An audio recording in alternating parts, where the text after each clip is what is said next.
আসসালামু আলাইকুম রহমতুল্লাহি ওয়া বারাকাতুহু। অত্যন্ত গুরুত্বপূর্ণ একটি আমলের ভিডিও, সকলেই ভিডিওটি শেয়ার করব ইনশাআল্লাহ তাআলা। এই দোয়ার প্রতি আমি নিজেও আমল করব, আপনাদেরকে আমল করার জন্য আহ্বান রইল। পবিত্র হজের মৌসুম জিলহজ মাস শুরু হয়েছে। জিলহজ মাসের 9 তারিখ থেকে 13 তারিখ আসর পর্যন্ত, অর্থাৎ 9 তারিখ ফজর থেকে 13 তারিখ আসর পর্যন্ত এই মোট 23 ওয়াক্ত নামাজে তাকবীরে তাশরিক পাঠ করা ওয়াজিব।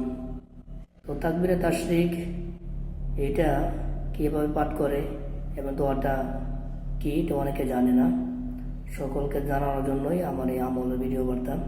তাকবীরে তাশরিক হলো এই দোয়াটি, সেটা হলো আল্লাহু আকবার, আল্লাহু আকবার, লা ইলাহা ইল্লাল্লাহু ওয়াল্লাহু আকবার, আল্লাহু আকবার ওয়ালিল্লাহিল হামদ।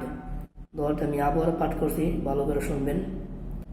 তাকবীরে তাশরিক, আল্লাহু আকবার, আল্লাহু আকবার, লা ইলাহা ইল্লাল্লাহু ওয়াল্লাহু আকবার, আল্লাহু আকবার ওয়ালিল্লাহিল হামদ। আল্লাহ তাআলা আমাদের সবাইকে সঠিকভাবে আমল করার তৌফিক দান করুক, আমিন।